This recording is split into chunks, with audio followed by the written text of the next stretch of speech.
Buat teman-temanku yang baru gabung, bisa cek di playlist untuk urutan videonya. Untuk judul baru, bisa cek juga di playlist channel ini.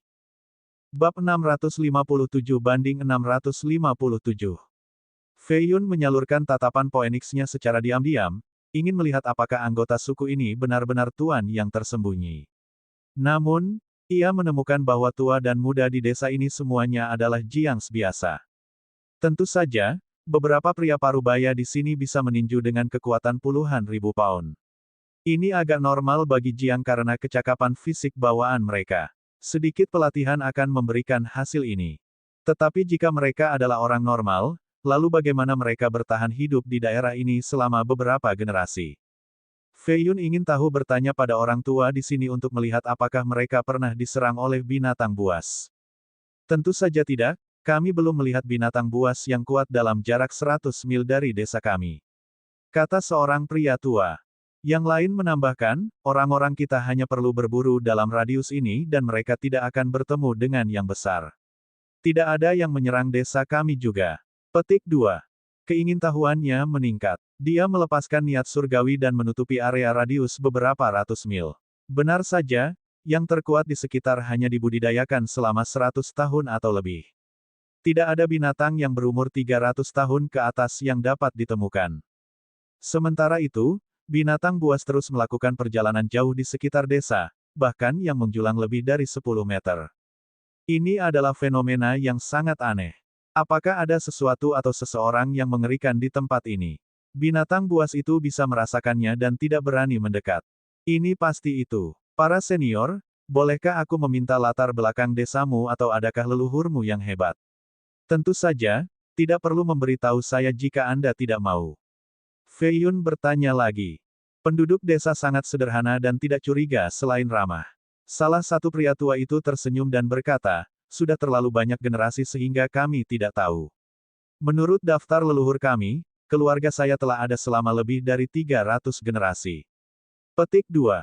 Punyaku telah ada selama 403 generasi. Seorang lelaki tua yang sedang merokok pipa tembakau duduk di kursi batu dan mengeluarkan kepulan asap, bangga memiliki garis keturunan yang lebih tua. Sial, itu lebih tua dari 4 klan besar Jin. Orang-orang dari Jiang hidup untuk waktu yang lama, katakanlah 20 tahun untuk setiap generasi, itu sudah 6.000 tahun. Jika 25 tahun, itu 10.000 tahun atau bahkan lebih tua, suku macam apa ini? Petik 1. Luo Yuer menutup mulutnya dengan kaget, bisa melihat keanehan di sini. Kedua pria tua itu mengkhawatirkan skeptisisme Fei Yun. Mereka dengan keras berteriak agar istri mereka membawa daftar leluhur mereka ke sini. Daftar itu diukir pada potongan-potongan tulang yang kuat yang dihubungkan oleh tender dan kulit, yang membentang lebih dari 10 meter setelah dibuka. Satu mencatat 394 generasi sementara yang lain memiliki 403. Orang mengatakan bahwa tablet ini sudah ada di awal desa kami, tetapi tidak ada dari kita yang bisa memahaminya. Seorang pria tua membawa Feng Fei Yun di depan tablet. Tablet setinggi 4 meter itu berwarna hitam dari atas ke bawah. Tulisan-tulisan menjadi pingsan karena tahun, membutuhkan visi yang baik untuk membaca. Fei Yun menyalurkan tatapan sorgawi dan hanya melihat 1/10 dari kata-kata itu dengan jelas. Yang lain ini sudah lapuk dan dihapus sepenuhnya. Dia mengerutkan kening karena tidak bisa mengenali bahasa. Mungkin mereka lebih mirip rune penyihir. Ini adalah bahasa dari kitab suci sihir. Kata Yuer diam-diam. Dia berbalik dengan tergesa-gesa dan bertanya, kamu tahu tentang ini? Semua penduduk desa datang dengan mata bersemangat. Mereka ingin mengetahui isi tulisan suci. Meskipun banyak master telah mengunjungi, tidak ada yang mengerti kontennya dan pergi dengan kecewa. Namun, gadis cantik ini sepertinya telah mengenalinya sehingga mereka menjadi sangat bersemangat. Dengan bibir yang berkilau, mata yang beriak, dan bulu mata yang halus, Yuer berkata, hanya pemimpin dari setiap generasi dari Witch God Temple yang dapat membaca rune ini. Ada terlalu banyak tempat rusak yang tidak bisa dibaca, jadi saya tidak bisa membuat kepala atau ekor keluar dari ini. Petik 2. Hanya 1/10 dari teks tetap tidak rusak, sisanya tidak bisa diselamatkan. Menurutnya, keberadaan mengerikan muncul sangat lama. Tapi untuk apa dan dari mana? Fakta-fakta itu hilang. Selama periode itu, pembantaian terjadi dan orang-orang meratap kesakitan. Itu tidak mengatakan apa yang terjadi selanjutnya dengan monster ini, hanya kata-kata, kedalaman tanah tak berujung, Dewi Penyihir Surgawi, penghancuran faksi Buddha. Kerutan Fei Yun menguat. Dia melakukan minor Cheng Art di tanah dengan informasi yang diberikan kepadanya dari Yuer. Benar saja, negeri ini pernah mengalami musibah sebelumnya, yang mengakibatkan kehancuran budaya paling makmur pada saat itu, agama Buddha. Ini sangat mirip dengan bencana yang ditulis dalam teks-teks Buddhis. Sebelum berdirinya Jin adalah periode kemakmuran yang lebih lama. Semua orang mulai dari manusia hingga pembudidaya menyembah agama Buddha. Pagoda dan kuil ada di mana-mana, zaman keemasan agama Buddha. Namun, bencana hampir menghancurkan setiap sekte dan mengakhiri periode ini. Beastmaster Camp adalah satu-satunya sekte Buddhis yang berhasil selamat dari cobaan itu. Namun, kitab ulat sutra emas mereka hilang. Jadi tempat ini punya catatan juga, tetapi mengapa ditulis menggunakan teks khusus ini? Mungkinkah penguasa kuil penyihir dewa selama generasi itu melihat sesuatu yang penting? Fei Yun mulai menghitung. Jika bencana ini memang sama, maka itu seharusnya sekitar 10.000 tahun yang lalu, beberapa tahun lebih awal dari awal Jin. Saat itulah Witchcraft Goddess generasi sebelumnya keluar, mungkinkah dia yang telah mengukir ini? Yuer tampak konyol tapi dia memang seorang guru kebijaksanaan tingkat 9. Mereka berdua saling melirik pada saat yang sama, tahu bahwa mereka datang dengan kesimpulan yang sama. Tatapannya membuatnya memerah karena canggung. Apa? Dewi Penyihir Surgawi mengukir teks ini. Orang-orang tua itu langsung berlutut dan mulai bersujud ke tablet setelah mengetahuinya. Suku yang lain melakukan hal yang sama dengan tidak ada yang lain selain rasa hormat di hati mereka. Dewi itu dipandang sebagai dewa sehingga benda ini juga sakral. Fei Yun memeriksa tabler lagi. Itu tidak memiliki augmentasi dan aura khusus, yang berarti bahwa itu tidak ada hubungannya dengan penolak binatang. Kalau begitu, mengapa binatang buas menghindari tempat ini? Fei Yun ingin bertanya tentang barang-barang kuno lainnya tetapi terganggu. Sitar yang tenang dan anggun terdengar dengan cara yang menyenangkan, selaras dengan alam. Orang tidak bisa membantu tetapi mengambil napas dalam-dalam kenikmatan. Melodi itu tidak memiliki kotoran. Bagaimana mungkin seseorang memiliki pikiran yang cukup murni untuk memainkan lagu ini? Benar-benar ada master tersembunyi di sini. Fei Yun tidak mengganggu penduduk desa dalam ibadah dan mengikuti melodi lebih dalam ke desa. Dia berhasil sampai ke sungai yang dikelilingi oleh pohon-pohon bunga persik dan melihat seorang biarawan berpakaian putih terbenam bermain sitarnya.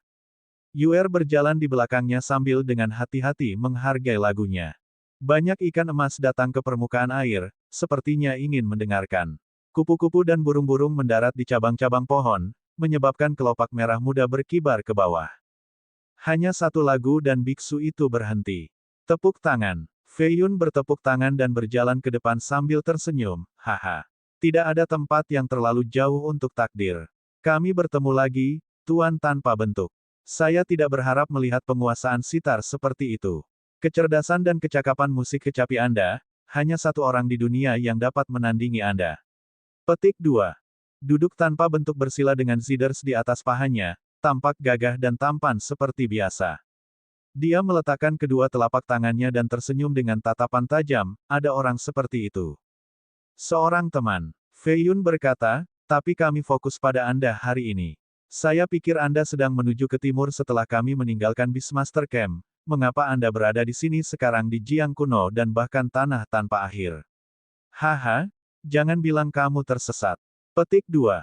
Amitabha, tentu saja tidak. Saya di sini khusus untuk menemukan Anda. Petik 2. Mengapa? Seseorang memaksa saya untuk melakukannya atau dia akan bunuh diri di depan saya. Kata tak berbentuk. Fei Yun secara alami tahu siapa yang dia maksud. Dia mendapat ekspresi aneh di wajahnya, jadi, kamu menjual seorang teman dan membawanya ke sini. Amitabha, umat Buddha harus berbelas kasih dan menyelamatkan nyawa. Tanpa bentuk menutup matanya, cahaya putih ada di sekitarnya dengan cara yang suci, membuatnya tampak seperti pohon bodhi. Bab 658-658 Feng Fei Yun, kamu pembohong, bukankah kamu mengatakan kultivasi kamu sudah pergi dan tidak punya banyak waktu tersisa? Nah, Anda terlihat sangat baik sekarang. Nalan Suejian muncul di desa, mengenakan gaun Buddhis hijau yang cukup elegan seperti bunga. Dia sangat marah, hampir menangis karena ditipu. Fei Yun berpikir bahwa ia telah berhasil membuatnya menyerah. Siapa yang mengira bahwa dia tetap begitu keras kepala dan terus mencari dia? Sepertinya aku telah meremehkannya, pikir Fei Yun. Dia tersenyum dan berkata, saya bertemu dokter luar biasa yang memulihkan kultivasi saya. Sui Jian, bukankah Anda mengolah agama Buddha dengan Biksu Jiurou? Kenapa kamu lari ke tempat ini? Petik 2. Beku itu melakukan sesuatu yang penting untuk dilakukan di ibu kota jadi saya menyelinap keluar. Dia sebenarnya percaya seluruh dokter menyelamatkannya. Matanya berputar dan melihat Yuer berdiri di sebelah Fei Yun dan mereka mulai melotot seperti induk ayam kecil yang marah. Dia dengan marah berkata dengan permusuhan, Fei Yun, ke sini. Petik 2. Datang. Fei Yun berjalan santai dengan kedua tangan di belakang punggungnya. Siapa itu? Sui Jian memeluk tangannya dengan kedua tangan sebelum memandang Yuer, tampaknya menyatakan kepemilikannya atas Fei Yun. Luo Yuer juga menatap Sui Jian dengan heran, berpikir bahwa gadis itu terlalu cantik. Keduanya tampak seperti korek api yang dibuat di surga. Namun, dia tidak bisa membantu menyentuh wajahnya sebagai perbandingan, berpikir bahwa dia tidak kalah dengan cara apapun. Fei Yun mengabaikan gadis itu yang meraih lengannya dan tersenyum, izinkan saya memperkenalkan kalian berdua. Ini adalah penguasa kuil Dewa Watch, Dewi Penyihir Surgawi, Luo Yuer. Dan di sana, Yuer, adalah Master Formless. Dan, ini di sini adalah Nalan Suejian, adik perempuanku. Tidak terkait darah. Nalan Suejian menekankan karena dia berhati-hati dengan Yuer. Gadis itu sangat cantik di atas status tinggi sehingga dia merasa tertekan. Sementara itu, Formless duduk di tepi sungai dan tidak menunjukkan emosi, sepertinya bermeditasi. Senang bertemu denganmu, Tuan Nalan. Yuer dengan sopan melakukan gerakan sopan. Alis Fei Yun sedikit berkerut. Tidak masalah bagi Yuer untuk memanggil Sui Jian, Tuan, karena yang terakhir mengenakan jubah Buddhis. Namun, sepertinya Yuer memiliki permusuhan main-main di balik kata-katanya juga, seolah mengingatkan Sui Jian bahwa dia adalah seorang Buddhis dan tidak boleh terlalu dekat dengan Fei Yun. Tapi kenapa? Ini adalah pertemuan pertama mereka dan Yuer selalu memiliki sifat bersahabat dan harus bergaul dengan Sui Jian. Mungkin Sui Jian memberi kesan buruk padanya sebelumnya. Sui Jian adalah seorang gadis yang riang tetapi intuisi wanita mengatakan kepadanya bahwa Yuer pasti memiliki beberapa ide terhadap Feng Fei Yun atau Fei Yun memiliki perasaan untuk Yuer. Dia secara khusus mencari Fei Yun untuk menghentikannya bergaul dengan gadis-gadis lain, jadi bagaimana dia bisa bahagia saat ini? Saya mendengar Dewi Penyihir Surgawi sangat murni dan tidak akan pernah menyukai pria, bukankah itu benar? Sui Jian tersenyum licik. Iya, Yuer mengangguk dan merespons dengan tenang sambil mengertakkan giginya. Aku merasakan keakraban pada pandangan pertama dan ingin menjadi temanmu. Bisakah kita berbicara secara pribadi? Sui Jian menghela nafas lega tetapi permusuhannya tidak berhenti di situ. Feng Fei Yun tahu bahwa gadis ini tidak baik dan ingin mengatakan sesuatu tetapi Yuer sudah setuju. Ini mengejutkannya. Dia mulai berpikir bahwa Yuer juga tidak pemalu dan mengambil Nalan Sui Jian, meskipun dengan cara rendah. Nalan Sui Jian dan Luo Yuer berjalan ke sisi lain desa dan menghilang dari pandangan. Feng Fei Yun dan Formless menemukan meja batu dan duduk. Formless memberitahunya situasi saat ini sekarang. Ternyata semua orang tahu tentang pertandingan antara dia dan Tuan Muda. Itulah alasan mengapa dia dan Sui Jian datang ke sini untuk menemukannya. Gadis itu pasti membuatmu cukup sakit kepala dan menghentikan kultivasi kamu. Feng Fei Yun berkata. Tanpa bentuk, murni seperti bunga lotus, tersenyum dan berkata, Nona Nalan adalah orang yang lincah, lugu, baik hati, di atas cinta yang mendalam kepada Anda. Apakah Anda tahu apa yang terus dia ulangi sepanjang jalan? Petik 2. Fei Yun tersenyum dan tidak menjawab. Tak berbentuk menyalin nada Sui Jian, Feng Fei Yun pasti menggoda di mana-mana, orang itu tidak akan berubah bahkan jika seseorang meletakkan pisau di lehernya, meninggalkan hutang romantis di mana-mana, dan itulah sebabnya saya perlu mengikatnya. Petik 2. Fei Yun tertawa keras pada kenaifannya yang imut. Terima kasih telah mengantarnya melewati perjalanan panjang jadi aku harus menunjukkan rasa terima kasihku. Namun, memberi Anda batu roh atau hal-hal semacam itu terlalu vulgar. Kalau saja kita punya anggur di sini, Fei Yun tersenyum. Ekspresi tanpa bentuk benar-benar berubah setelah mendengar ini karena toleransi alkoholnya yang rendah. Dia menempatkan kedua telapak tangannya dan meneriakkan, Amitabha. Petik 2. Seorang anak lelaki di dekatnya mendengar Fei Yun dan datang, berbisik misterius, kakak, jika kamu mau minum, kamu bisa pergi ke gudang kepala, itu sangat besar dan telah ada bahkan sebelum suku kita. Saya masuk ke sana bersama dua teman saya, di dalam yang sangat gelap tetapi sangat besar dengan seikat anggur buah. Kami tidak sampai sejauh itu karena terlalu dingin dan menakutkan. Pertandingan bahkan tidak akan menyala. Petik 2. Fei Yun dan Formless bertukar pandang sebelum mengikuti bocah itu. *****. Nalan Suejian berjalan menuju tempat terpencil di hutan dengan Yuer di belakangnya. Tempat ini dipenuhi dengan pohon-pohon tinggi yang dipenuhi daun lebat. Tanaman merambat setebal ember air melingkari mereka, tampak seperti naga banjir. Suejian berhenti dan berbalik untuk melihat Yuer. Ini adalah gadis yang sangat cantik mengenakan jubah perak. Tinggi dan ramping dengan dua puncak yang menjulang tinggi. Dia memiliki aura yang bagus juga, tetapi yang paling penting, dia setengah kepala lebih tinggi dari Suejian. Yuer menatapnya juga. Gadis ini sangat dekat dengan Fei Yun. Dia memiliki sosok yang hebat dan gaya langsung dari sebuah lukisan. Matanya sangat cerah tetapi yang paling penting, gadis itu memiliki kulit yang lebih putih dan tampaknya lebih lembut.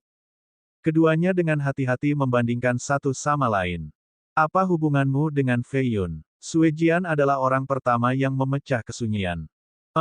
Dia sangat baik padaku, melindungiku dan bahkan ingin membalas dendam kakekku. Yuer tidak tahu mengapa dia mengatakan ini pada Suejian. Namun, mengucapkan kata-kata ini membuatnya merasa cukup baik dan bahagia. Dia berbohong padamu, itu dia, penipu yang berspesialisasi dalam menipu gadis-gadis tak bersalah sepertimu. Anda tidak tahu masa lalunya, dia adalah tuan muda manja yang melecehkan gadis di siang hari bolong, jadi jangan jatuh hati pada kebohongannya. Dia hanya baik kepada Anda karena Anda cantik dan mudah tertipu. Api Suejian semakin intensif setelah mendengar ini.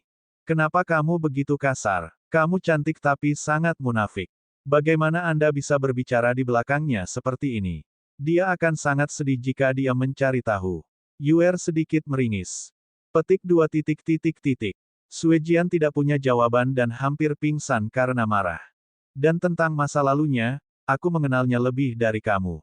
Dia melakukan hal-hal buruk pada waktu itu tetapi dia berbeda sekarang, setelah melakukan banyak perbuatan baik dan membantu saya beberapa kali.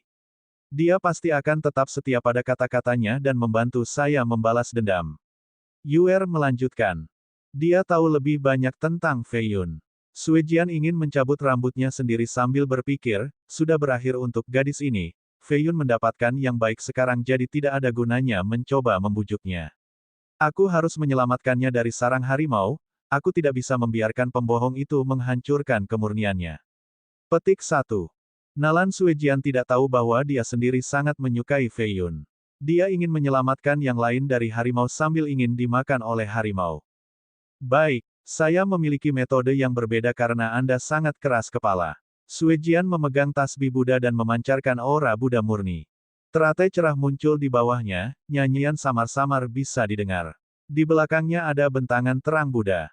Dia menantang, kamu adalah Dewi Penyihir Surgawi, kan? Saya yakin Anda kuat, mengapa kita tidak bertanding? Petik 2. Aku tidak melihat alasan untuk itu. Yuer memiliki kultivasi yang kuat sambil terampil dalam sihir. Sayangnya, dia belum pernah bertengkar sebelumnya. Pemenang akan mendapatkan Fei Yun dan membuat beras bersamanya, yang kalah akan pergi dan tidak pernah muncul lagi. Rambut Nalan Suejian berkibar ketika dia berdiri di lotus dengan dadanya melengkung ke depan sambil menatap lurus ke arah Yuer. Petik 2. Yuer memerah setelah mendengar ungkapan itu. Apakah kamu berani? Suejian tidak benar-benar tahu arti dari kalimat itu. Namun, dia punya ide umum, setelah dia selesai memasak nasi, Feng Fei Yun akan menjadi miliknya. Dia harus memenangkan pertandingan ini dengan segala cara untuk mengusir Luo Yuer. 1.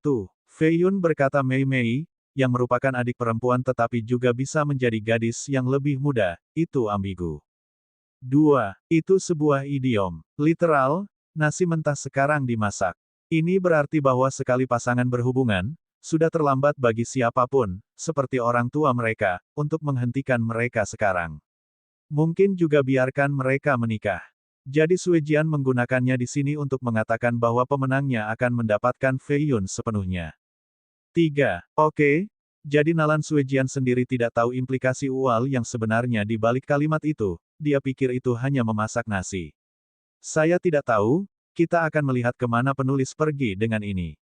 Bab 659-659.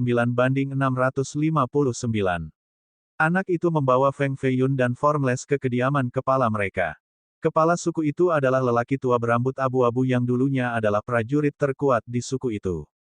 Sayangnya, dia kesulitan berjalan sekarang, tetapi ini tidak mengurangi keramah tamahannya yang antusias. Ruang bawah tanah memiliki anggur buah terbaik, puluhan toples juga, minum sebanyak yang Anda inginkan.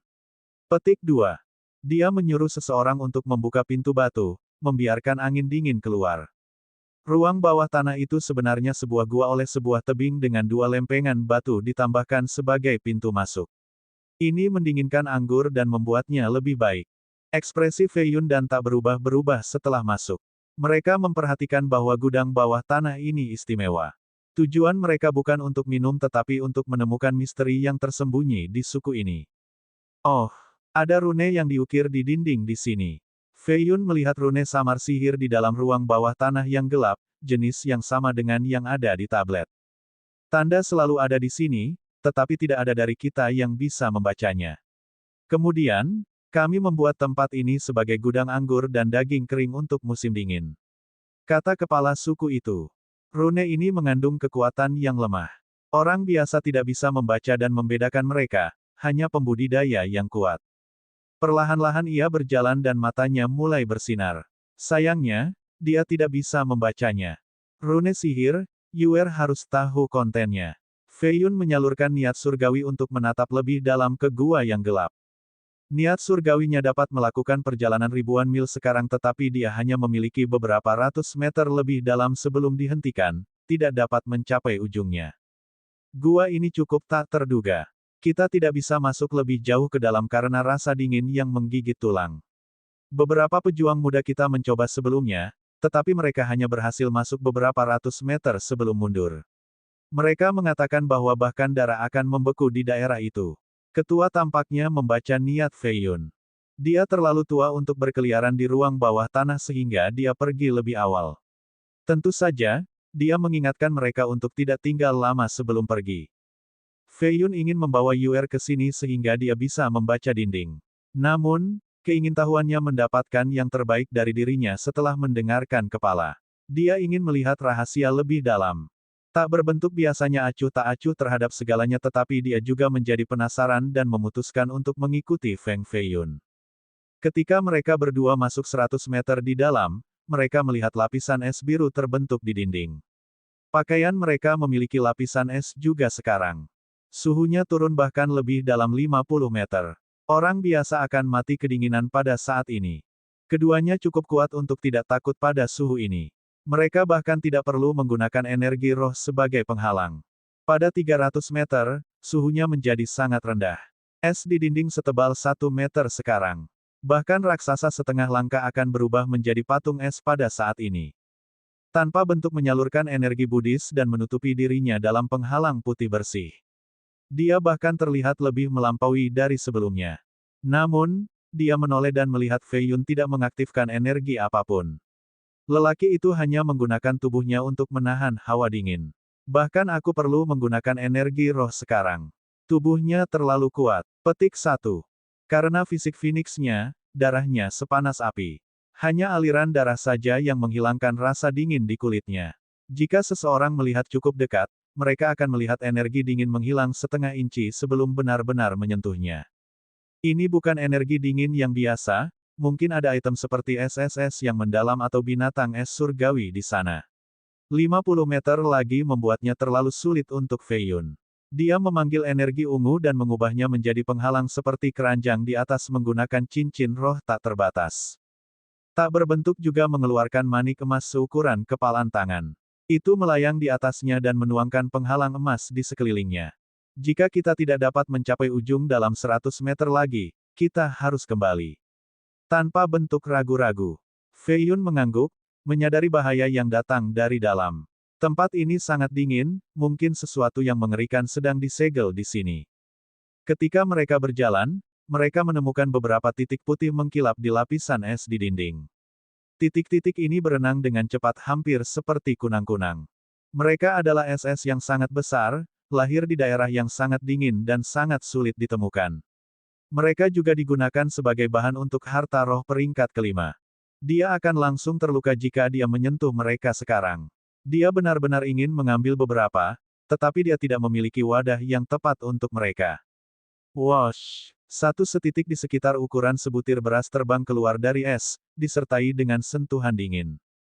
Fei Yun menggunakan cincinnya dan mengirimkan ledakan untuk menghentikannya. Puff! Esensi menembus pertahanan cincin dan terus maju. Dia menjadi beku seketika dengan lapisan es yang tebal. Rasa dingin mulai menyerang darah dan dagingnya. Fei Yun merobek es dan mengeluarkan truncheon yang mengangkat surga untuk memukul esensi, meniupnya kembali ke dinding es. Pentungan menjadi beku juga. Dia mengaktifkan 100 formasi di dalam untuk melepaskan 100 lingkaran cahaya emas, berhasil memecahkan es. Di sisi lain, Formless diserang oleh 3 SS pada saat yang sama. Seni budanya sangat mendalam di atas memiliki kultivasi yang luar biasa. Manik emasnya yang penuh spiritualitas membuat ketiga esensi terbang. Tentu saja, itu ditutupi lapisan es sekarang juga. Jumlah SS hanya meningkat saat mereka bergerak lebih dalam. Mereka terbang keluar dari dinding es seperti belati terbang, hanya 1000 kali lebih berbahaya. Kita tidak bisa melangkah lebih jauh dengan budidaya kita atau itu akan berakibat fatal. Tanpa bentuk bisa menangani esensi. Dia hanya membuat saran ini demi Fei Yun. Tidak apa-apa, aku bisa menangani ini. Api meledak dari kepala dan hatinya dengan cara yang menyilaukan. 2 gelombang panas menghambur keluar dan melindunginya. Ini adalah kekuatan hati dan tulang kebijaksanaan. Dia memimpin jalan dan melihat lebih banyak rune melalui lapisan es tebal sebelum tiba-tiba berhenti. Dia melihat kapal tertentu, sebuah tongkat emas aneh dijepit ke tanah. Itu bersinar dengan rune kuno yang diukir di permukaan. Energi dingin dan SS di sini bisa membekukan harta roh biasa tapi tongkat ini tetap tak tersentuh. Fei Yun merasakan kulit kepalanya kesemutan setelah melihat setetes darah yang belum mengering setelah 10.000 tahun menempel pada tongkat itu. Hanya satu tetes berisi sejumlah tekanan gila. Pemilik darah ini pastilah tuan atau makhluk yang sangat kuat. Itu adalah Vajra, artefak Buddha. Tanpa bentuk tanpa emosi digerakkan setelah mengenali tongkat. Dia merasakan kekuatan dalam harta roh peringkat kelima ini, benar-benar item yang tak ternilai. Harta peringkat keempat dianggap sebagai dominasi persenjataan. Ada kurang dari 20 dari mereka di Jin, jadi bayangkan saja kekuatan peringkat 5. Jika benda ini muncul di Jin, bahkan makhluk tercerahkan akan datang berjuang untuk itu. Fei Yun menjadi tenang dan melihat 4 tanaman merambat emas melingkar bersama untuk membentuk lingkaran di bagian bawah Vajra. Di dalam lingkaran itu ada avatar emas seukuran kenari, tampak seperti seorang Buddha yang bermeditasi di sangkar baja dengan aura suci dan damai. Akhirnya masih belum terlihat, tetapi mereka telah melihat artefak yang luar biasa dan setetes darah abadi. Siapa yang meninggalkan Vajra ini di sini? Darah siapa itu di senjata? Jika bukan karena lapisan es tebal di atas kekuatan Buddha pada senjata, setetes darah itu bisa melukai raksasa dengan energinya. Bab 660-660. Es di dalam gua itu sangat keras dan dipenuhi dengan SS yang sangat besar. Bahkan serangan kekuatan penuh dari Giant tidak bisa mematahkannya. Formless meletakkan jarinya di lapisan es dan melepaskan cahaya putih yang berdenyut, menyebabkan seluruh gua bergetar sebagai hasilnya. Sayangnya, kekuatan dingin yang kuat membuatnya terhuyung satu langkah mundur. Lapisan itu tetap utuh. Fei Yun tahu seberapa kuat biksu ini. Afinitas Buddhisnya tidak terbatas dan dapat menciptakan resonansi yang luar biasa. Dia bertarung melawan Deathwalker sendirian, artinya dia berada di level yang sama dengan pemimpin dari sekte besar. Sayangnya, ini masih belum cukup untuk memecahkan lapisan es. Giliran saya. Fei Yun mengeluarkan esensi senjatanya dan mengubahnya menjadi pedang dengan ujung yang sangat tajam. Dia memotong es dan meninggalkan tanda sedalam jari di atasnya tanpa menggunakan terlalu banyak kekuatan. Esensi senjatanya dapat memutuskan harta roh sehingga efektivitas ini tidak mengejutkan. Vajra 3 meter lebih dalam ke es. Fei Yun perlahan-lahan mengebor dengan esensinya sementara Formless melindunginya dari belakang, mengusir semua SS. Boom! Saat dia mendapatkan sepertiga meter, kekuatan besar dari bawah bergegas ke depan. Esensi senjata bergetar hebat di tangannya, memaksanya untuk mengencangkan genggamannya. Jari-jarinya pecah dari benturan dengan darah di mana-mana. Dia mengertakkan gigi dan mencoba lagi. Sekarang, suara Buddha datang dari Vajra dan meniup keduanya terbang sejauh 100 meter. Keduanya hanya menderita luka ringan. Seseorang yang lebih lemah akan memiliki jiwa mereka meledak. Kita tidak bisa sembrono melakukan ini. Vajra telah menjadi jahat karena setetes darah, itu terlalu keras dan kuat. Itu akan lolos sejak lama jika bukan karena es dan berubah menjadi artefak iblis yang membantai semua orang. Tak berbentuk menghapus darah dari bibirnya. Jubah putihnya berlumuran lumpur saat dia menatap dengan cemas pada afinitas Buddha yang jahat jauh di dalam gua. Energi kacau menghancurkan gua sekarang. Fei Yun mengambil cincinnya untuk perlindungan dan bisa merasakan kekuatan Vajra itu. Itu hanya 30% dari kekuatannya, sisanya masih tersegel di dalam es. Mereka tidak dapat mengambil satu langkah maju karena energi kacau ini. Fei Yun dengan konstitusi fisiknya dan tanpa bentuk dengan kultivasinya yang luar biasa bisa mati dengan berbaris maju. Saya percaya bahwa Vajra ini mungkin salah satu dari 3 kuil kuno dari 10.000 tahun yang lalu, Hertelos. Ekspresi, tanpa bentuk berubah. Kuil Hertelos. Saya belum pernah mendengarnya sebelumnya. Kata Fei Yun. Bencana terjadi di tanah ini 10.000 tahun yang lalu dan hampir semua tempat suci Buddha dimusnahkan. Agama Buddha dulunya adalah metode penanaman yang terdefinisi, 100 kali lebih makmur daripada saat ini. 3 kuil kuno ada saat itu untuk memimpin dunia. Masing-masing memiliki harta roh peringkat kelima dari afinitas Buddhis, sepenuhnya tak terbendung. Kuil Hertelos adalah salah satunya. Petik 2. Pada saat ini, bahkan harta peringkat 4 jarang ada di Jin, apalagi yang peringkat kelima. Kekuatan penuhnya bisa membunuh beberapa juta orang sekaligus, mengubah radius 1000 mil menjadi bumi hangus. Harta karun ini adalah alasan mengapa agama Buddha memerintah negeri ini. Bahkan sekte sesat disampaikan kepada mereka. Menurut gulungan tua, 3 biksu terkuat dari kuil-kuil ini membawa harta Buddha mereka untuk menghadapi bencana ini untuk yang terakhir kalinya. Sayangnya, mereka tidak pernah kembali dan harta itu hilang juga. Sekarang, salah satu dari mereka, Vajra, ada di sini di gua ini. Tak berbentuk melanjutkan. Pasti eksistensi mengerikan yang melakukan ini saat itu. Bahkan 3 biksu besar dengan harta roh peringkat kelima hilang. Harta ini hilang bersama dengan kitab ulat sutra emas. Tetapi kemana perginya keberadaan mengerikan ini setelah mengakhiri zaman keemasan agama Buddha? Mungkinkah setetes darah pada Vajra milik monster itu mengalahkan ketiga biksu tetapi masih terluka dalam prosesnya? 10.000 tahun telah berlalu, terlalu lama untuk memverifikasi dan meneliti. Ini hanya spekulasi dari Fei Yun. Mungkin kebenarannya benar-benar berbeda. Butuh waktu lama sebelum gua tenang. Keduanya berani dan pergi ke lokasi Vajra lagi. Lubang yang dibuat oleh Fei Yun tidak ditemukan, jelas dipenuhi oleh es sekali lagi. Oh, tetesan darah itu hilang sekarang. Fei Yun sangat memperhatikan bahwa darah telah menyatu ke dalam senjata, meninggalkan titik merah yang mencolok. Vajra telah sepenuhnya terinfeksi oleh pertalian jahat sekarang. Itu adalah artefak jahat yang akan menyebabkan bencana jika itu keluar. Tak berbentuk menjadi serius. Fei Yun tahu bahwa jika bukan karena lapisan es, senjata itu akan terbang keluar dan melahap darahnya segera. Dia tidak cukup kuat untuk menekan senjata pada saat ini. Keduanya menyerah, tidak seperti keingintahuan mereka. Mereka bergerak lebih dalam ke gua dan melihat mayat di es beberapa langkah kemudian. Tampaknya terbuat dari emas karena cahayanya. Tulang-tulang itu memiliki 3 area yang bersinar seperti bintang-bintang, hampir seperti 3 batu surgawi yang diukir di dalamnya. Mereka memancarkan aura Buddhis yang menyenangkan dan tebal. Formless segera merapikan jubahnya sebelum berlutut selama 3 koutau. Dia meletakkan kedua telapak tangannya dan bernyanyi selama 1 jam sebelum berdiri kembali. Ini adalah senior dengan 3 sarira kental, budidayanya harus besar. Saya yakin dia adalah salah satu dari 3 biksu dari kuil kuno. Formless tidak memiliki apa-apa selain penghormatan terhadap mayat. Dia meneriakkan tulisan suci untuk mengirim senior ini pergi. Dia mungkin penguasa Vajra karena keduanya begitu dekat. Tulang-tulangnya tetap ada setelah 10.000 tahun, bukti dari kultivasinya yang luar biasa. Fei Yun menatap dengan cermat dan melihat dua luka fatal. Satu ke belakang kepala yang akhirnya menghancurkan tengkorak. Yang lain turun di tulang belakang, itu hancur menjadi setengah.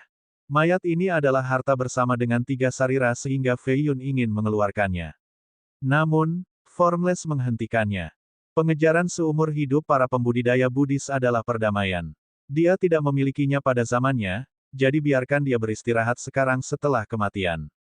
Saya memohon Anda untuk meninggalkannya di sini dan saya akan memberikan kompensasi kepada Anda dengan harta Buddha lainnya. Formless mengeluarkan manik emas seukuran kepalan tangan. Dia menggunakannya lebih awal untuk perlindungan diri. Itu penuh dengan spiritualitas, jelas pada tingkat yang sama dengan ketiga sarira. Fei Yun sudah memiliki esensi senjata keluar dan siap untuk pergi tetapi dia tidak bisa melanjutkan setelah mendengar ini. Dia tersenyum dan berkata, baik, sangat sial. Saya tidak akan pernah pergi berburu harta karun dengan seorang biarawan lagi. Anda membunuh getaran saya. Petik 2. Ambil manik Buddha ini, Brother Feng. Tanpa bentuk bersikeras. Bagaimana saya bisa mengambil harta Anda ketika Anda memanggil saya saudara?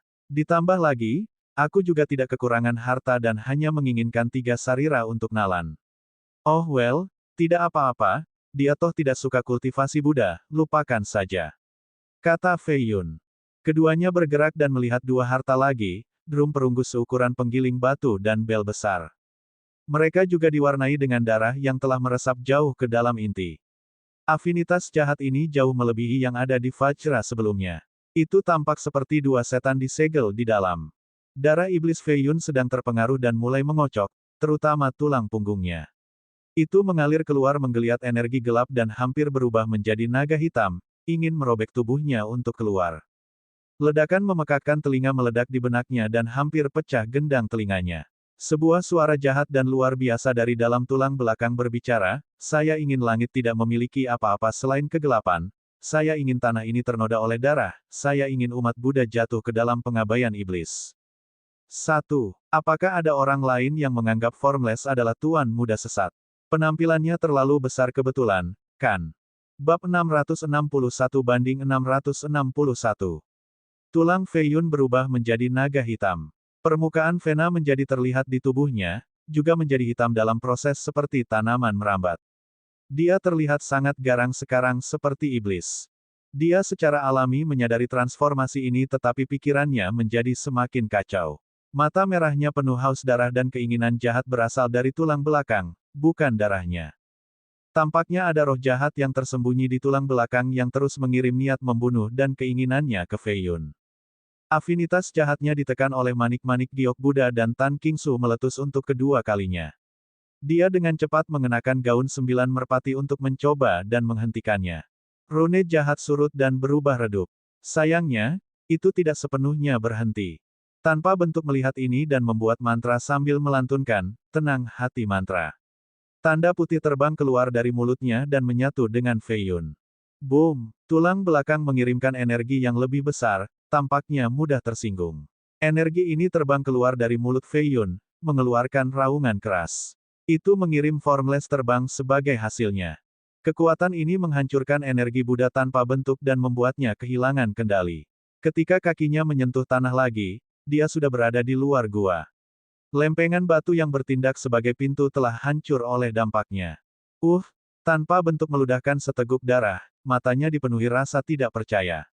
Kekuatan jahat Fei Yun sebelumnya sama kuatnya dengan makhluk tercerahkan semu. Rumble, pintu masuk ruang bawah tanah runtuh tepat ketika Nalan Suejian dan Luo Yuer tiba di sana. Mereka berdua mengadakan kontes tetapi ledakan sebelumnya menarik perhatian mereka. Tuan tanpa bentuk, kamu terluka.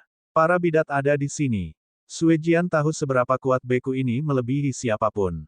Kultivasinya bahkan melebihi 10 Supremes dari Beastmaster. Biksu Jiurou memandangnya dengan sangat tinggi, berpikir bahwa ia bisa menjadi biksu suci dan menjadi pewaris zaman keemasan kedua agama Buddha. Itu sebabnya dia takut melihatnya terluka. Bukan bidat. Dia menggelengkan kepalanya sambil sedikit pucat. Di mana Feng Fei Yun? Dan siapa yang melakukan ini padamu? Yuer sangat khawatir tentang Fei Yun karena gua yang runtuh. Itu memberinya perasaan yang mengerikan. Dia tidak tahu mengapa dia peduli dengan kesejahteraannya atau mengapa dia setuju untuk melawan Nalan Suejian. Mungkin karena dia membutuhkannya untuk perlindungan. Dia secara tidak sadar menjadi tergantung padanya.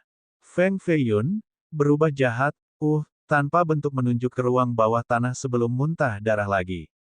Cedera ini sangat menyedihkan sehingga ia mengambil posisi meditasi untuk sembuh. Kalau tidak, afinitas jahat ini akan melahap wujud Budanya. Mengubah kejahatan. Suejian terkejut, menyadari darah iblis dalam dirinya. Dia bisa kehilangan akal dan menjadi monster pembunuh. Yuer tidak tahu semua ini, hanya saja sesuatu yang buruk terjadi pada Feng Fei Yun. Dia mengangkat tongkat peraknya dan menyapu batu-batu besar itu untuk membuat jalan. Suejian dengan cepat membantunya. Pada saat yang sama, sekelompok bidat hitam berada beberapa ratus mil di luar gua. Ada beberapa dari mereka, masing-masing sangat kuat. Jalan ini adalah sesuatu yang lain, terlalu banyak binatang yang kuat dan bahkan binatang roh. Kita mungkin telah dimusnahkan jika bukan karena Life Walker yang terhormat. Pelindung ke-6 Shenluo berbicara. Dia adalah raksasa tahap akhir tapi ini tidak banyak dibandingkan dengan binatang roh mengerikan di Endless Land. Apalagi yang bisa kita lakukan setelah kehilangan Dewi? Tentu saja kami dipilih untuk tugas berbahaya ini. Pelindung ke-19 bernama Tuo Bahong jengkel. Para ahli lain dari Shenluo hanya menunggu di luar. Hanya kelompok mereka yang perlu memasuki tanah tak berujung sebagai hukuman karena kehilangan Dewi. Bahkan Giants menjadi ketakutan setelah mengingat rumor mengerikan dari tanah ini. Untungnya, Life Walker mereka mengambil garda depan dan menemukan jalan teraman atau mereka akan menjadi makanan di perut beberapa binatang sekarang. Kelompok ini dipimpin oleh 4 pelindung, ke-5, ke-6, ke-19, dan ke-67. Mereka berempat bertanggung jawab atas kegagalan di altar. Saya sangat kesal, bahwa pria Fei Yun hanya harus lari ke sini dari semua tempat, sangat bunuh diri.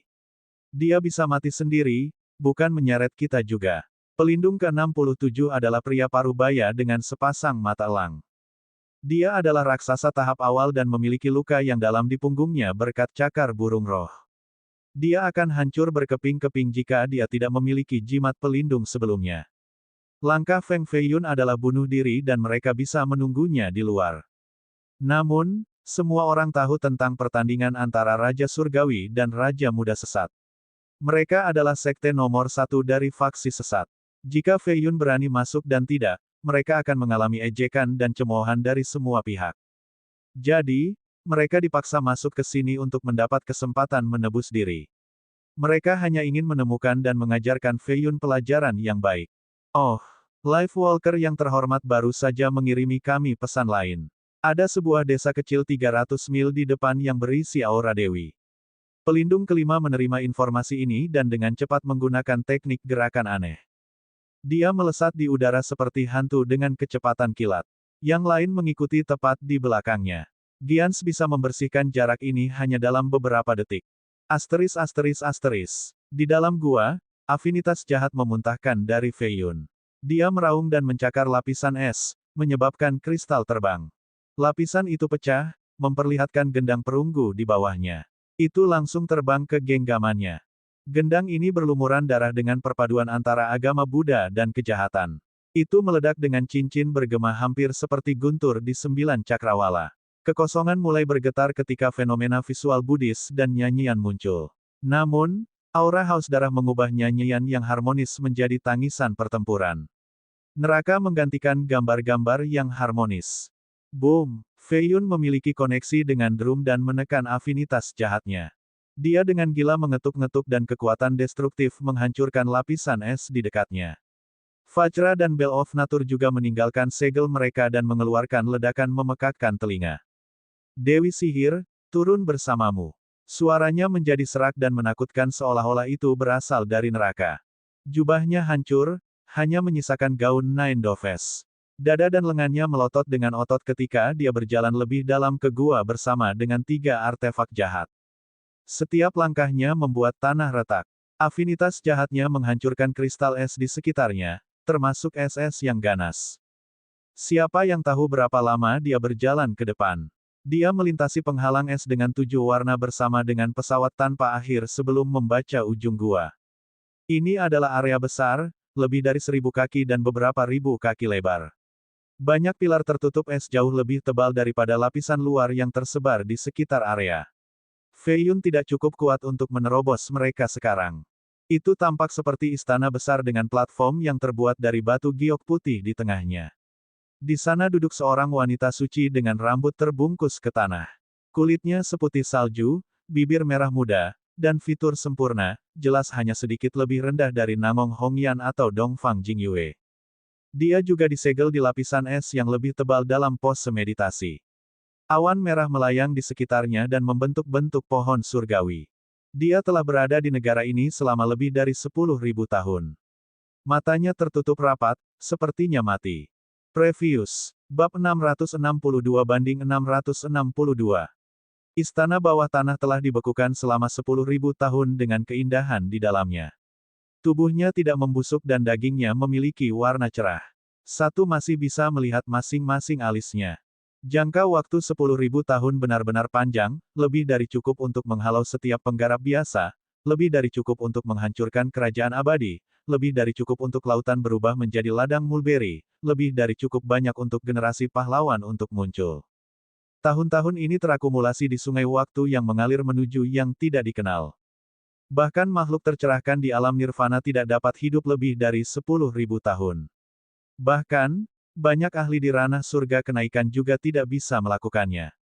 Mereka akhirnya gagal menahan ujian waktu dan kembali ke bumi. Sayangnya, wanita ini masih tampak seperti seorang dewi, tampaknya mampu membuka matanya dan menembus es untuk keluar pada saat itu juga. Sayangnya, kehidupan dalam dirinya telah lama berakhir sejak generasinya sendiri. Kondisi jenazahnya yang sempurna adalah karena es di sini lebih dingin daripada es-es di luar. Fei Yun memegang 3 harta Buddhis jahat menatap wanita itu selama sepersekian detik sebelum mengeluarkan raungan panjang. 3 harta menyerang lapisan es di atas kepala wanita itu pada saat yang sama, menghasilkan ledakan yang memekakkan telinga. Lapisan es yang keras di sini lebih tebal dari 5 meter. Harta ini gagal ditembus. Mati, mati, mati. Jeritan mengerikan datang dari Fei Yun. Jika seseorang cukup perhatian, mereka akan memperhatikan bahwa jeritan itu berasal dari tulang punggungnya, bukan dari mulutnya. Ketiga adalah harta roh peringkat kelima dengan kekuatan yang cukup untuk memusnahkan seluruh domain. Serangan terus-menerus akhirnya meninggalkan celah di lapisan es. Saat serangan berlanjut, celah ini menjadi semakin besar. Mata Fei Yun tampak terbakar dengan api surgawi saat dia menatap wanita itu. Dia mengeluarkan perintah mengerikan dan gelombang serangan semakin intensif. 40 niat surgawinya telah didorong ke sudut oleh segumpal energi hitam. Itu mengambil alih tubuh Fei Yun sambil membawa haus darah dan keinginan besar.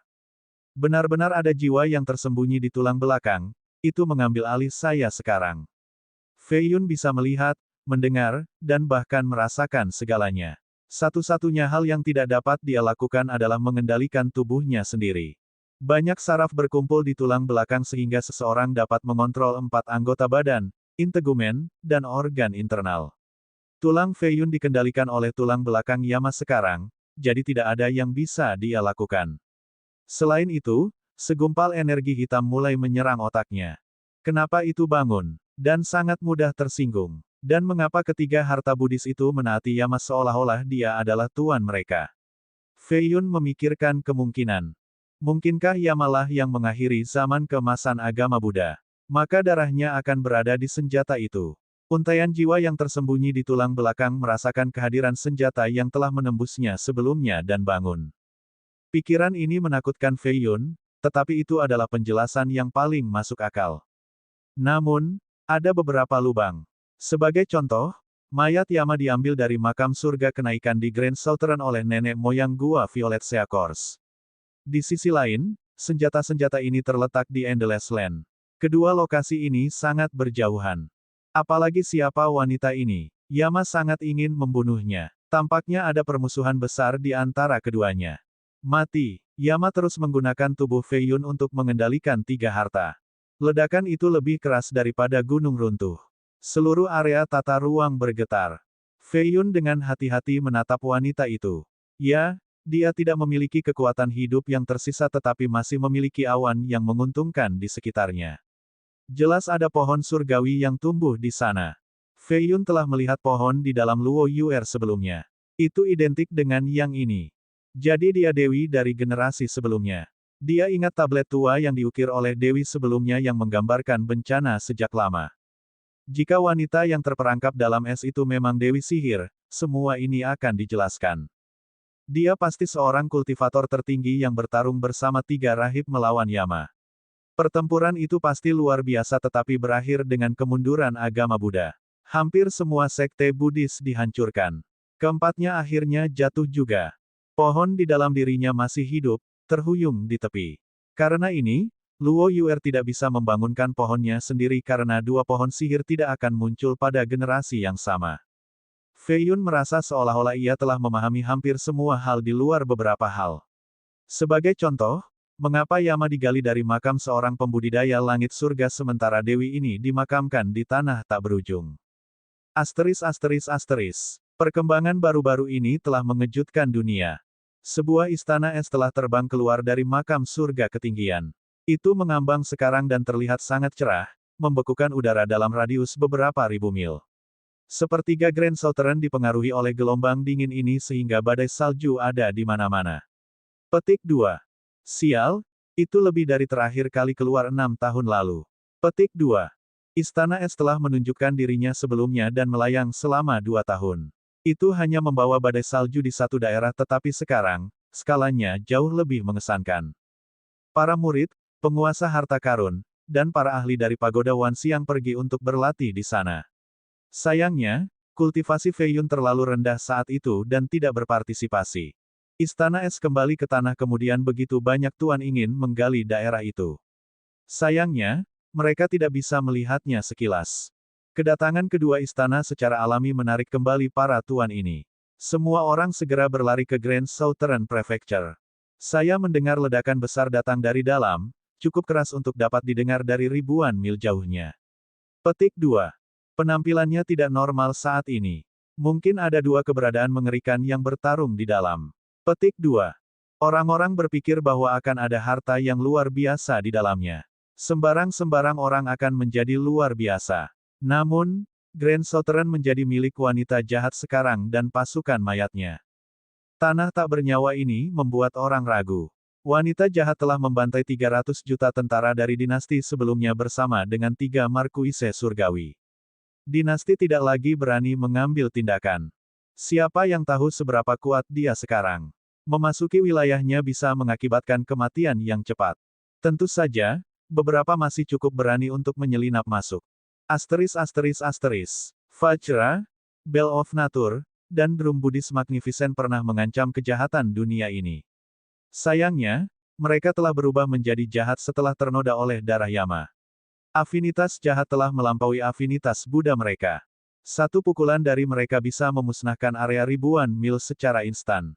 Fei Yun tangguh secara fisik tetapi dari menjadi sama dengan makhluk tercerahkan sehingga ia menderita serangan balasan dari menggunakan 3 harta. Dia memiliki luka di sekujur tubuhnya dengan darah menetes keluar. Sial, saya perlu mendapatkan kembali kendali sekarang atau kekuatan 3 harta akan menjadi akhir saya.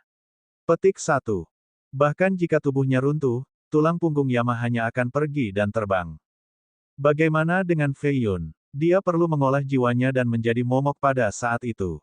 Situasi ini menyerupai seorang anak yang mencoba menggunakan pedang dengan berat beberapa ratus pound. Anak itu bisa menangani belati kecil, bukan bekas belati. Itu akan menghancurkannya sampai mati. Kekuatan Yama adalah hal yang mengendalikan harta karun tapi tubuh Fei Yun adalah kapal yang menderita tekanan. Untaian jiwa ini begitu kuat, cukup untuk menekan 40 maksud surgawi saya. Itu adalah upaya gagal ke-13 untuk mengambil kembali kendali. Niat Fei Yun dipaksa ke sudut, tidak bisa bergerak. Fei Yun juga melihat sesuatu yang menyerupai permata merah tua atau bola api melayang di dalam pikirannya dengan aura yang menakutkan. Benda ini adalah jiwa Phoenix. Namun, dia tidak berani menggunakannya sekarang karena itu milik ahli Ascension surga tingkat ke-9. Dia hanya bisa meminjam 1 untai saja. Menggunakan semuanya akan menghasilkan ledakan. Bab 663 banding 663. Yama sepertinya tahu kekuatan api dan jiwa yang perkasa, jadi dia mundur.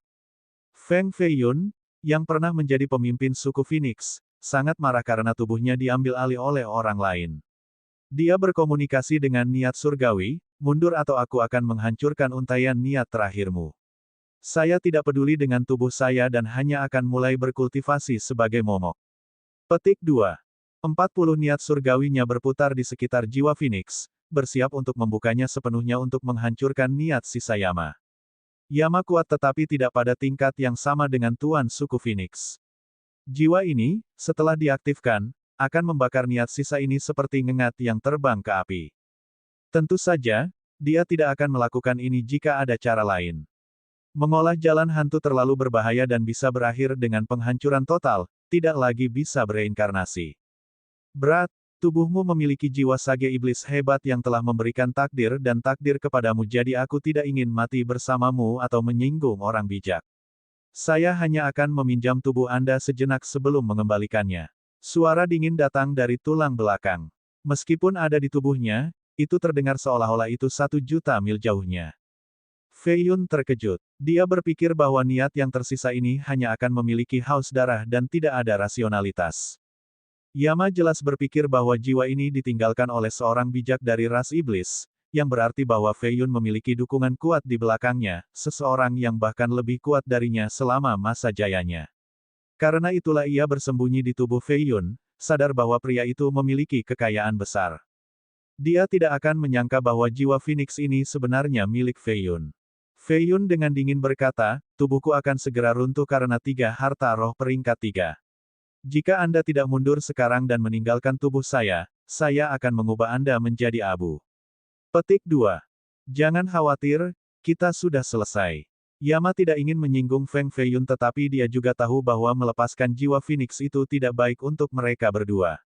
Boom! Vajra melepaskan sinar keemasan dengan rune Buddha yang tak terhitung jumlahnya. Itu menghancurkan lapisan es terakhir dan mengekspos wanita itu, mengungkapkan sosoknya yang berkilau. Tubuh Feiyun memiliki banyak bintik-bintik yang rusak, hampir pecah menjadi 5 atau 7 bagian.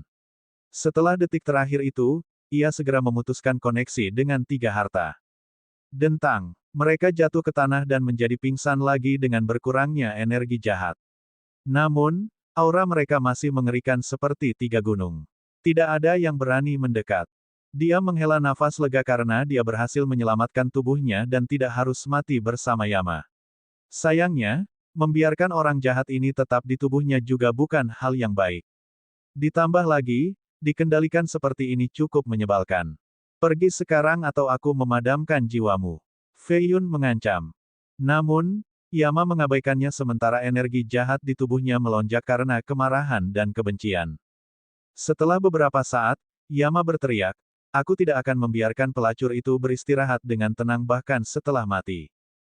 Feiyun masih tidak memiliki kendali atas tubuhnya. Matanya merah dengan rune jahat di sekujur tubuhnya. Dia dipenuhi dengan dan kebencian saat dia berlari menuju Dewi. Mengapa ada begitu banyak kebencian di antara kalian berdua? Dia membunuhmu. Pada saat yang sama, dia sangat ingin tahu tentang masalah ini. Dia membunuhku. Saya terluka dan perlu bersembunyi di sini. Itulah satu-satunya alasan mengapa dia dan ketiga keledai botak itu berhasil menjatuhkan saya. Kalau tidak, 1 jari sudah cukup untuk menghancurkan mereka sampai mati. Yama menyatakan dengan bangga. Feiyun terkejut dengan informasi baru ini. Jadi alasan hilangnya Yama adalah karena lukanya. Kalau tidak, 4 makhluk terkuat di jin saat itu tidak akan mampu mengalahkannya. Lalu seberapa kuat Yama selama puncaknya? Mungkin dia adalah seorang kultivator surga kenaikan itu, pasti anjing top di antara manusia dan setan. Lalu siapa yang memberinya luka-luka ini? Ada banyak misteri tentang Yama. Ditambah lagi, kata-katanya tidak bisa dianggap sebagai fakta. Orang ini pasti sangat lihai hidup begitu lama, pasti lebih berbahaya daripada Feiyun. Meskipun Feiyun adalah master suku Phoenix selama kehidupan sebelumnya, ia jarang berinteraksi dengan orang lain dan hanya dibudidayakan secara terisolasi sepanjang tahun.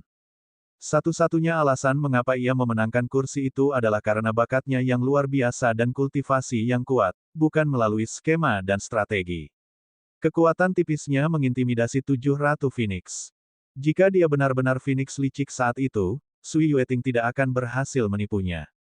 Yama kemungkinan besar lebih unggul darinya dalam hal tipu daya, jadi dia perlu melangkah hati-hati dan hanya percaya 30% dari apa yang dikatakan Yama terbaik. Orang itu adalah pembunuh brutal yang lari ke jin dan menciptakan bencana, jelas membuktikan sifat jahatnya. Fei Yun menemukan niat surgawi dipengaruhi oleh afinitas jahat Yama pada saat ini. Pikirannya menjadi kacau dia tenang dan dengan dingin mengucapkan, apa yang kamu lakukan? Aku belum pernah menderita kekalahan seperti itu sebelumnya, jadi aku akan membiarkan pelacur ini menderita bahkan setelah kematian, aku akan menghancurkannya. Yama melepaskan serangan telapak tangan dan mendorongnya keluar dari peron. Dia kemudian menembakkan api untuk melunakkan tubuhnya lagi. Kakinya yang seputih salju terekspos di bawah gaunnya. Mereka seputih yang bisa, panjang dan ramping, lembut namun kenyal. Cahaya redup mengalir di sekitar kulitnya, membuatnya tampak lebih halus dan menggoda. Dia tidak lagi terlihat seperti seseorang yang telah membeku selama 10.000 tahun, hanya kecantikan lain yang berbaring di tempat tidur. Persetan denganmu, ini tubuhku, teriak Fei Yun. Yama mengabaikannya lagi dan mempertahankan kendali atas tubuhnya. Dia merobek gaun Dewi menjadi potongan-potongan kecil, mengungkapkan sosoknya yang sempurna, wajah berbentuk telur, leher indah, leher panjang dan tipis, rambut hitam sampai ke pinggangnya tidak bisa dianggap besar tetapi kuat dan tegak seperti dua buah persik matang. Perutnya rata tanpa lemak berlebih, pinggangnya ramping dan menawan, kakinya panjang dan lurus. Pria manapun akan menjadi gila setelah melihat tubuh tanpa cacat ini kecuali ada sesuatu yang salah dengan kualitas mereka. Fei Yun awalnya sangat tidak senang dengan tindakan Yama tetapi menjadi terkejut setelah melihat sosok telanjangnya. Dia sangat menarik, tidak jauh lebih rendah dibandingkan dengan Sui Yueting. Darah jahatnya sendiri terbangun dengan nyala api gelap berputar di dalam. Dewi telanjang itu tidak dingin untuk disentuh. Pohon surgawi di dalam dirinya memancarkan cahaya lembut dan membuatnya tampak lebih elegan. Aku sudah tidur dengan 10.000 atau lebih wanita cantik, tetapi sangat sedikit yang bisa menandinginya, apakah itu wanita penyihir-penyihir atau peri manusia. Sayangnya, pelacur ini membunuhku jadi aku ingin balas dendam penuh. Petik 2. Karena itu, Fei Yun yang berlumuran darah bergegas ke depan dan meraih kakinya lalu mendorong kejantanannya yang kuat ke ruang sempit namun hangat, tampaknya menembus lapisan tipis juga dalam proses. Sial, balas dendammu tidak ada hubungannya denganku, pergi atau aku akan membiarkanmu memilikinya. Fei Yun sangat marah. Meskipun dia lemah terhadap wanita, dia masih memiliki prinsip-prinsip tertentu. Dia sama sekali tidak tertarik pada mayat dan menemukan ini tidak menyenangkan. Sayangnya, Yama sangat ingin balas dendam dan kasar menyerang Dewi, ingin mematahkan sosok sempurna ini. Fei Yun bisa merasakan semuanya seolah-olah dialah yang tidur dengannya, kulitnya yang lembut, yang kokoh, dan benda yang dirayakannya dari kesenangan di dalam dirinya. Untuk suatu alasan, tulang-tulang Phoenix di dalam dirinya meledak menjadi api dan tampak seperti dua matahari kecil. Pohon yang layu dalam dirinya menyerap panas dan cahaya mereka. Cabang-cabang yang terlihat seperti batu giok mulai berkecambah lagi dengan kekuatan hidup yang hebat. Kehadiran yang terbangun meletus ketika dedaunan tumbuh di dahan. Itu berasal dari seluruh istana es. Kekuatan hidup ini kemudian mengalir kembali ke tubuhnya. Boom! Sang Dewi membuka matanya. Mereka seindah bintang-bintang dengan hitam dan putih jelas kontras di atas memiliki aura yang lembut dan murni. Sial! Teriak Yama. Afinitas jahatnya surut seperti pasang kembali ke tulang belakang Fei Yun. Fei Yun menemukan dirinya kembali dalam kendali dan ingin mengutuk. Sang Dewi telah terbangun tetapi pilarnya masih ada di dalam dirinya, tangannya masih memegang pinggangnya. Bab 664-664. Mata Dewi itu indah, ditekankan oleh bulu mata yang panjang dan melengkung. Cahaya putih mengalir di matanya, penuh kehidupan. Dia menatap Fei Yun dengan ketenangan yang mengejutkan, bukannya marah. Pohon surgawi masih tumbuh di dalam dirinya setelah menyerap cahaya dan panas dari dua tulang Phoenix. Cabang-cabang seperti giok membentang ke atas seperti tentakel dengan rune penyihir bergerak di permukaan. Rune ini pada akhirnya akan berubah menjadi daun hijau. Dia masih tidak bergerak tetapi kekuatan tertentu perlahan bangkit. Itu membawa aura kuno dan niat yang datang dari masa lalu. Fei Yun tidak berani bergerak dan mempertahankan posisi yang sama, sedikit mengangkat pinggangnya sehingga punggungnya melengkung seperti bulan yang indah. Sementara itu, Pilar 9 naganya masih di dalam pantatnya yang lembut dan sempit. Saraf Fei Yun tegang, menunggu untuk membalas dengan kekuatan penuh jika dia bergerak sedikit pun. Tidak ada jalan lain. Dia adalah salah satu dari 4 pembudidaya terkuat di Jin 10.000 tahun yang lalu. Amarahnya akan meninggalkannya tanpa tulang. Keringat menetes ke dahinya. Kekuatan wanita telah terbangun ke tingkat yang mengerikan. Suasana menjadi tercekik karena aura meresapnya. Yama, dasar brengsek, karena memasukkanku ke dalam kekacauan ini. Fei Yun ingin mengutuk dengan keras tetapi itu tidak akan mengubah fakta bahwa dialah yang mengendarai sang dewi. Apa yang akan dia katakan untuk membela diri? Buruk saya, itu orang lain yang ingin melakukan ini dan saya juga korban. Sial, jangan bicara tentang apakah dia akan percaya padaku atau tidak, apakah dia akan memberiku kesempatan untuk menjelaskan sejak awal. Fei Yun dengan cepat tenang. Dia bisa mendorong segala sesuatu pada Yama tetapi itu masih tidak akan mengubah fakta bahwa dialah yang berhubungan dengannya. Ditambah lagi, dia jelas merasa baik karena pilarnya masih sulit sekarang. Sialan, aku akan menghadap ke depan musik. Fei Yun mengambil keputusan, ingin menarik kembali pilarnya lalu dengan dingin pergi. Sayangnya, dia menyadari kenyataan yang mengerikan, tubuhnya tidak bisa bergerak sama sekali. Sementara itu, riak melonjak di matanya saat dia akhirnya menggerakkan mereka untuk melihat Fei Yun. Bibirnya sedikit terbuka saat dia mendesah dan seuntai energi keberuntungan. Fei Yun memperhatikan betapa indahnya bibirnya dan menjadi terpesona. Tiba-tiba, rambutnya terayun liar ketika dia membalikkan posisi dan naik ke atas Fei Yun dengan punggung melengkung seperti busur. Semua berat badannya ada pada dirinya tetapi dia begitu lembut, sepertinya tidak banyak menimbang sama sekali. Dia duduk tengkurap, jelas memikirkan apa yang harus dilakukan selanjutnya. Fei Yun tidak bisa bergerak tetapi semua inderanya masih ada di sana. Dia bisa merasakan kakinya yang halus melingkari pinggangnya. Matanya yang berbintang terpaku padanya saat dia menghela nafas lagi. Dia kemudian mengulurkan jari baiknya dan menutup matanya. Darkness memenuhi visinya saat dia jatuh dalam keputusasaan juga. Dia akan membunuhku sekarang. Dia dengan cepat menyadari bahwa dia salah. Tempat di mana mereka terhubung sedikit terpisah. Sebuah tangan gemetar, lembut namun dingin menyentuh benda panasnya dan melepaskannya segera. Pegangan berikutnya lebih panjang dan lebih disengaja. Tangannya lembut dan menyenangkan, menyebabkan dia mengerang. Dia ragu-ragu sejenak sebelum mengencangkan kakinya untuk duduk dengan punggung melengkung ke belakang dan rambutnya bergetar dengan liar. Dia tidak bisa membantu tetapi mengeluarkan erangan lembut sampai bagian ketat dan lembutnya menelan Fei Yun sepenuhnya. Dia mempercepat langkah dengan kedua tangan di dadanya, erangan itu tidak berhenti. Seseorang seharusnya tidak menilai buku dari sampulnya. Dewi cantik dan murni benar-benar bisa mengeluarkan suara-suara yang begitu menjijikkan. Fei Yun merasa lemas setelah mendengar mereka. Namun, dia langsung mengerti mengapa. Kedua tulangnya menambah energi ke dalam dirinya, menyebabkan pohon itu tumbuh lebih cepat seiring dengan kekuatan hidupnya. Jika ini terus berlanjut, kedua tulang akan benar-benar terkuras dalam 1 jam atau lebih. Kultivasinya akan kembali ke nol.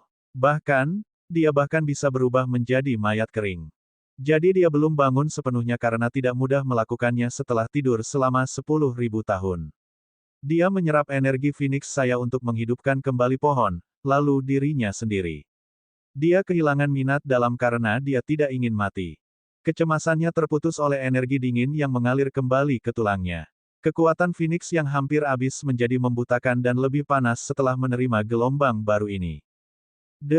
Sumber kekuatan pohon surgawi, dia membiarkan pohon itu matang dengan energiku lalu memberikan kekuatan sumbernya kembali padaku. Mata Fei Yun tertutup sehingga dia tidak bisa melihat ekspresinya sekarang.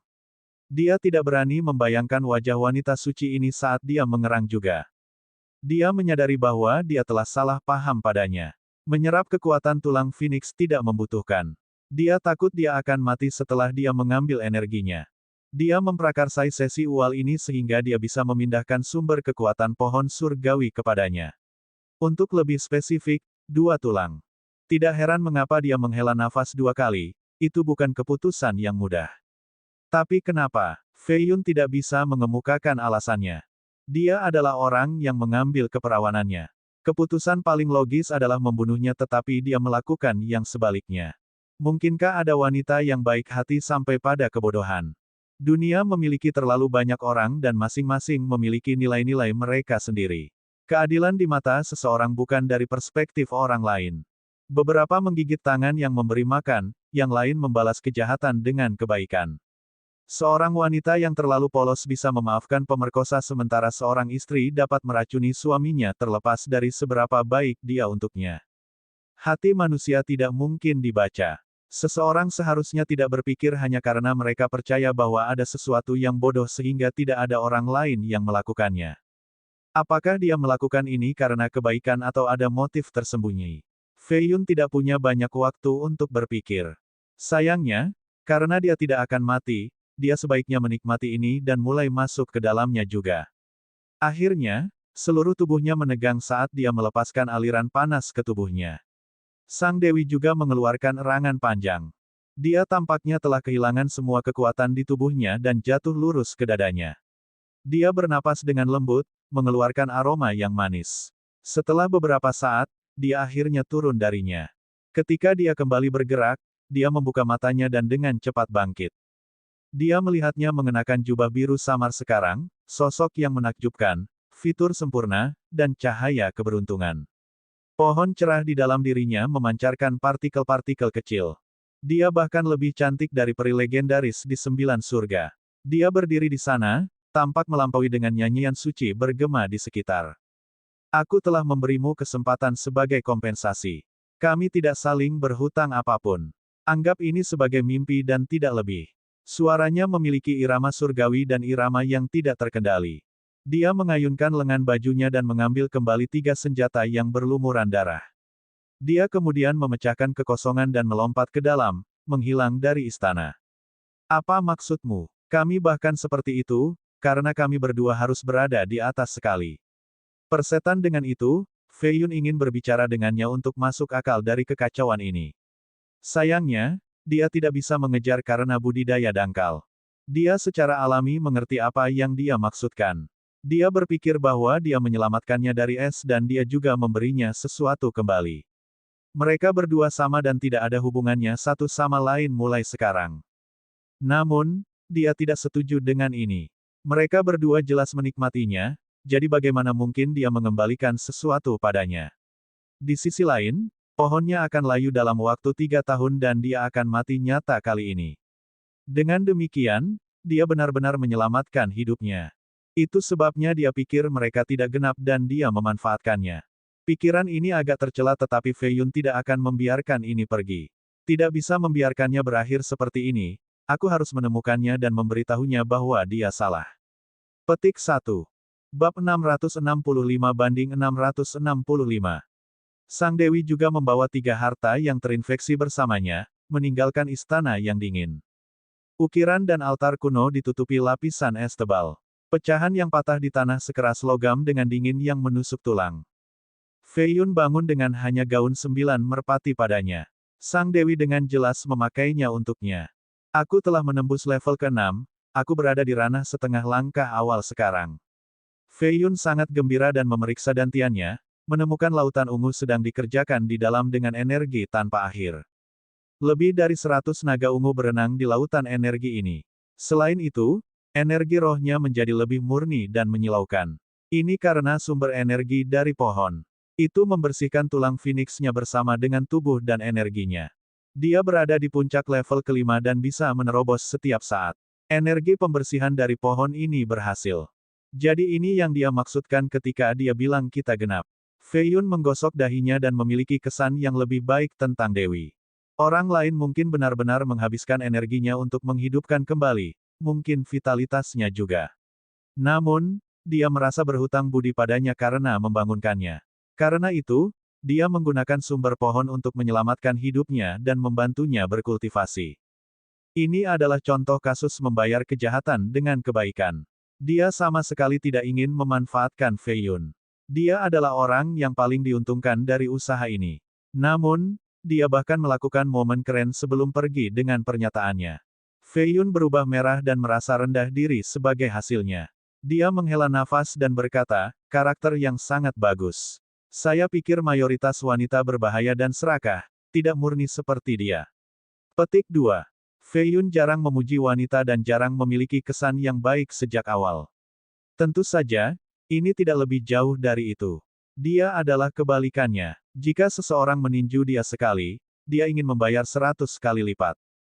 Kuda yang baik hati akan dikendarai, orang baik akan ditunggangi juga. Sang Dewi adalah contoh sempurna dari ini.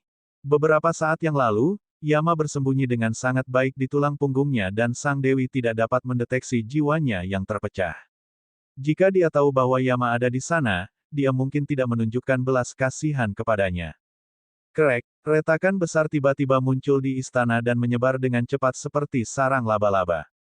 Fei Yun tahu bahwa istana akan runtuh dan tidak punya waktu untuk berpikir. Dia terbang menuju altar ke barat daya dan mendorongnya. Riak 7 warna keluar sebagai hasilnya. Dia datang ke sini melalui penghalang khusus ini sehingga dia perlu kembali menggunakannya juga. Dia merasakan fluktuasi spasial setelah menyentuhnya dan mengirim niat surgawi ke dalam. Dia bisa merasakan sisi lain dari portal ini. Ini adalah portal. Tidak, ini adalah keretakan alami yang disempurnakan oleh seseorang, yang membentang lebih dari 100.000 mil.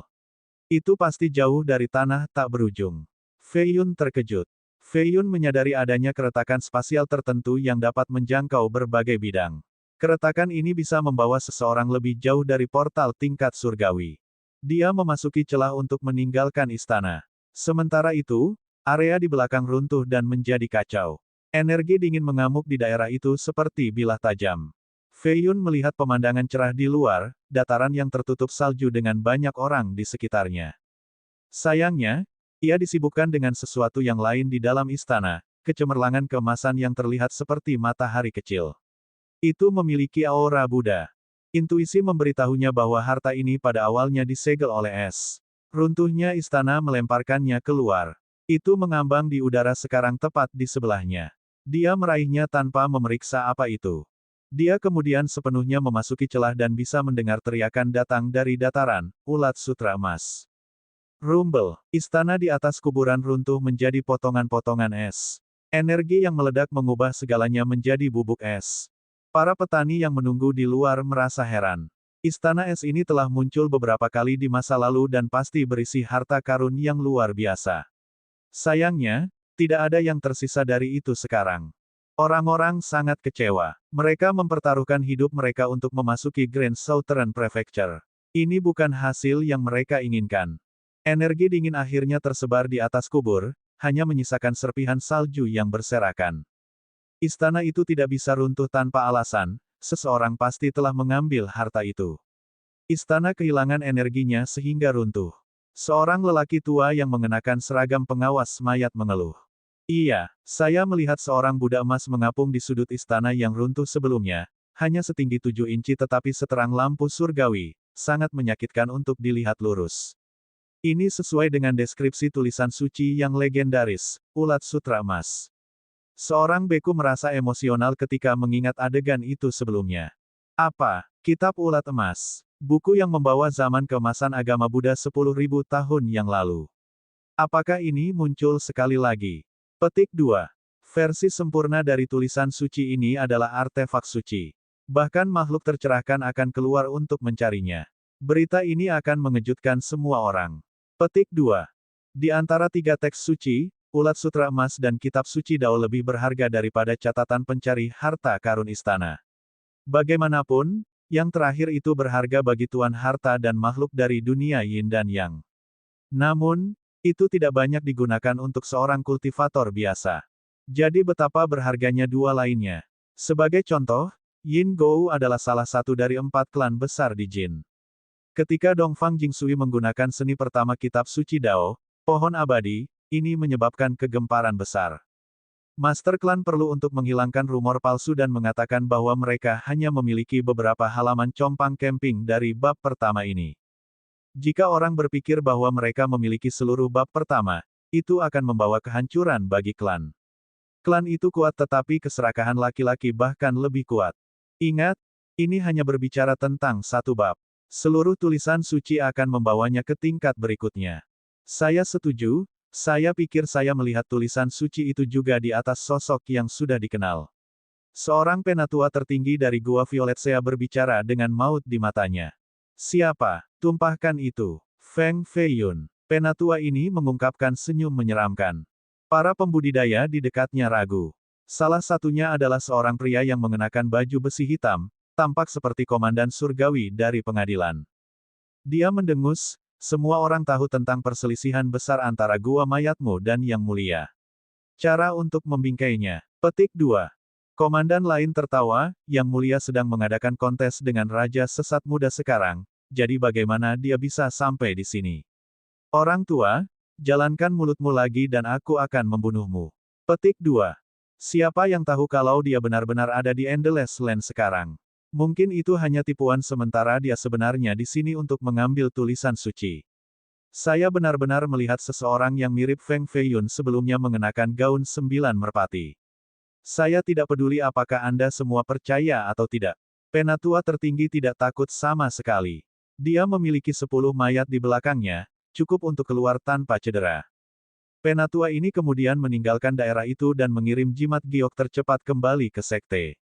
Sayangnya, jimatnya terhenti di tengah jalan. Seorang pria berbaju hitam dengan bordir emas di lengannya menangkap jimat itu. Energi hitam terpancar dari jubahnya saat dia berdiri di dekat hutan yang layu. Dia menghancurkan jimat dan mengangkat tangannya. Seseorang keluar dan berlutut di depannya. Katakan pada Raja Bacon yang hebat bahwa kitab ulat sutra emas yang asli telah keluar, ada kemungkinan itu berada dalam kepemilikan Feiyun. Dia memesan. Meskipun banyak yang tidak percaya bahwa penatua tertinggi, masalah ini adalah yang paling penting. Semua orang mengirim pesan ini, bahkan desas-desus tentang Feng Feiyun.